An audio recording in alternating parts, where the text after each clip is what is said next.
E é curioso que a discussão fique muito, né, com relação às trabalhadoras domésticas, aos vendedores ambulantes, a pedreiros, enfim, quem faz trabalhos intermitentes, seja visto como a margem da economia, né? Eu acho que é uma discussão que a gente tem que rever, porque não é possível que 40% da população e do mercado de trabalho estejam à margem da economia, né? É um volume muito grande para a gente considerar como a margem, né? A gente, quer dizer, a discussão, me parece que a gente tem que perceber como que, durante boa parte da história, isso nunca foi a margem da economia, isso foi a própria economia, né?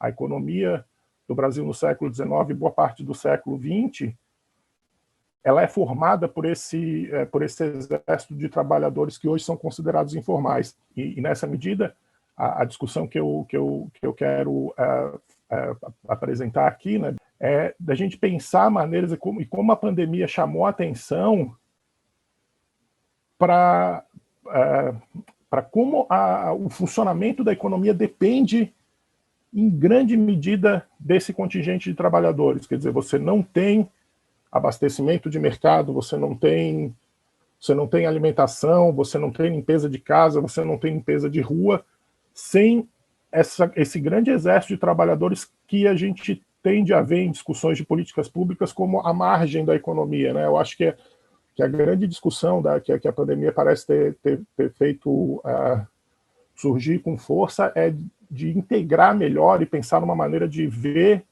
esses trabalhadores não como a margem, mas como parte de uma economia que tem funcionado muito bem, com crédito informal, com circulação de moeda, com troca de produtos por serviço. Ela funcionou muito bem durante boa parte do século passado e no século anterior, e a gente tende agora eu acho que a gente precisa olhar para o funcionamento dessas economias no passado, como elas fizeram com pandemias do cólera, da gripe espanhola, como que esses mercados se estabilizaram com essas pandemias, e tentar entender um pouco melhor como essa dicotomia entre mercado formal e informal, né, e entrar numa discussão talvez um pouco mais aprofundada sobre isso.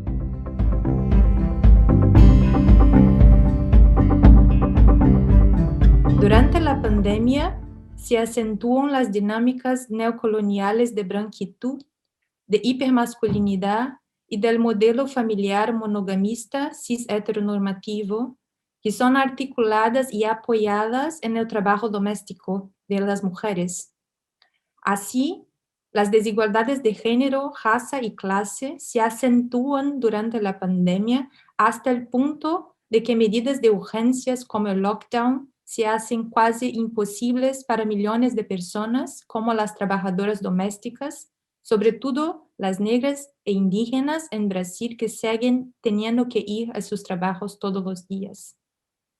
Como es sabido, después de la abolición formal de la esclavitud en Brasil, las mujeres negras pasaron de la senzala al servicio doméstico remunerado, respaldados en los mitos del trabajo libre, de la meritocracia y de la democracia racial. Así, en lugar de socializar el trabajo reproductivo, vital, el régimen liberal neocolonial privatizó el trabajo de cuidado y el trabajo doméstico, llevando a cabo lo que es llamado por Silvia Federici de la nueva División Internacional de Trabajo, que sigue destinando a las mujeres todas las tareas de reproducción social dentro o fuera del ámbito familiar.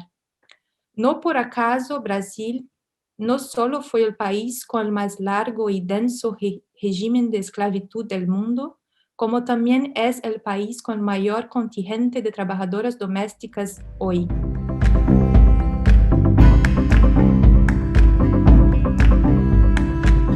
Ante ese contexto, digamos, como les dije, mano de obra de mujeres gratuitas que brindan cuidado y de empleadas domésticas, con por supuesto todas las características de informalidad y de digamos, de no dignas características de empleo, viene la pandemia y estamos ante la pandemia. Entonces, ¿cuáles son las políticas? Esa es mi pregunta. ¿Cuáles son las políticas que hacen los estados, si es que las hacen ante esta situación?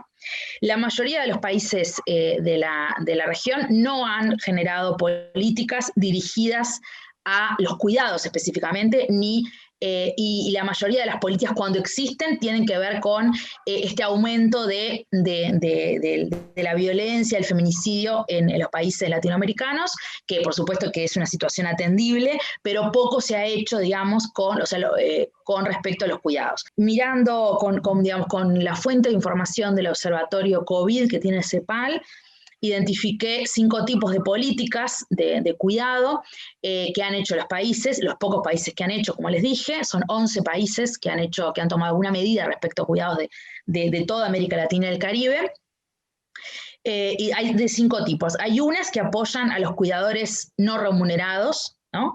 Una segunda que apoyan a las cuidadoras remuneradas o trabajadoras domésticas, otra que están dirigidas para población mayor, para viejos y viejas, otra que está dirigida a población con discapacidad, y una quinta que son campañas de promoción hacia la corresponsabilidad, como campañas de transformación cultural o algo así, o algo similar, digamos, de promoción de cambios, digamos, en las responsabilidades de varones y mujeres en los cuidados. Entonces, a grandes rasgos, ¿qué es lo que ha pasado con esto? La mayoría de los países, o sea, han hecho campaña, la mayoría de los países, 8 de 12, han realizado con mayor énfasis las digamos, medidas hacia los cuidadores no remunerados, ¿no? De dependientes y de niños, esencialmente a familiares, y esencialmente han sido medidas de permitir la circulación cuando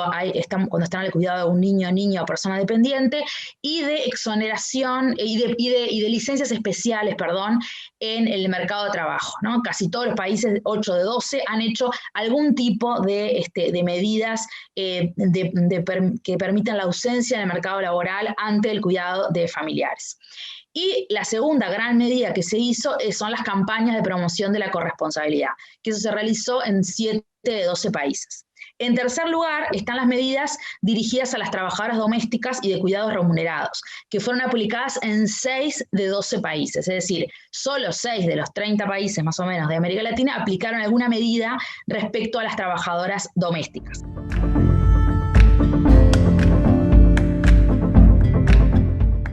Entonces, cuando lo que vemos en el COVID es que todas esas desigualdades que existen ya se agravan de una manera increíble. Digamos, una persona está hablando de México, los 3 meses que no han salido las personas de la casa. Eso ha pasado en el Estado español, ha pasado en Alemania, porque hay trabajos de internas, hay trabajos de cuidados también, que no han sido internos, que las cuidadoras no han debido salir porque se teme la infección.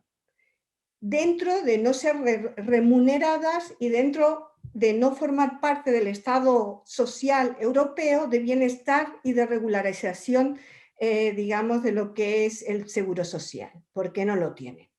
Entonces tenemos ahí diferentes figuras que dentro de esta pandemia pues se agudizan, y lo que se hace evidente es que las luchas, los sindicatos y las trabajadoras domésticas organizadas y todas las personas, digamos, que apoyamos esas luchas, tenemos que estar presentes, ¿no? Eso tiene que ver también con el trabajo precarizado. Tenemos diferentes formas en las cuales derechos que se han conseguido para parte de las trabajadoras, porque estamos hablando de trabajadoras regularizadas o con estatus de ciudadanía, no estamos hablando de las trabajadoras que están en proceso de asilo, de conseguir asilo, o sin papeles, o en trámite de legalizar su situación, porque en esas condiciones no se tiene respaldo a nivel, digamos, de los derechos laborales, a no ser que un sindicato, que hay algunos sindicatos que sí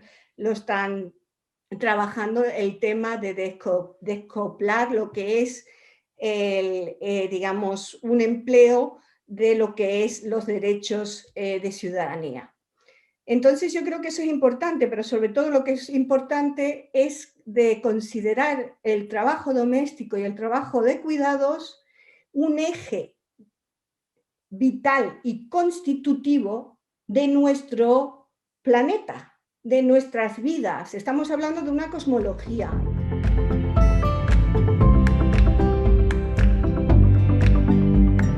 ¿Puede la seguridad privada inventar la seguridad orientada a la hospitalidad? Como dicen los que alegan que la hospitalidad es el futuro de la seguridad privada. Bueno, esto es una seguridad que además de controlar, vela por el patrimonio y las personas, pero solamente ciertas personas.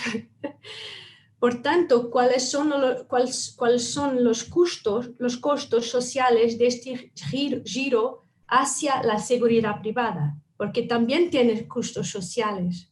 Es muy complejo, la cuestión de la seguridad es de facto muy compleja porque es una actividad de poder y de fuerza. Entonces, lo cuidado no es lo principal, es lo lateral. Pero cómo hacer del cuidado una parte sustantiva de la seguridad práctica, que no tiene que ser una seguridad violenta, tiene que ser una seguridad implantada en la ciudad, implantada en las rutinas de la ciudad, en la vida urbana, en la ecología social. Si la seguridad no es implantada, pero se ve siempre como defensiva y ofensiva, tenemos graves problemas porque no lo entienden. Siempre que intento hablar con policiales, no lo entienden lo que digo, que el problema de situar todo en el abordaje ostensible es un problema de treino, de entrenamiento, de una orientación para que hace siempre acción-reacción y no una acción, lo que llamo entrenar a las personas por las interacciones desinteresadas, no de hacer los ciudadanos fiscalizadores del crimen, pero hacer de los ciudadanos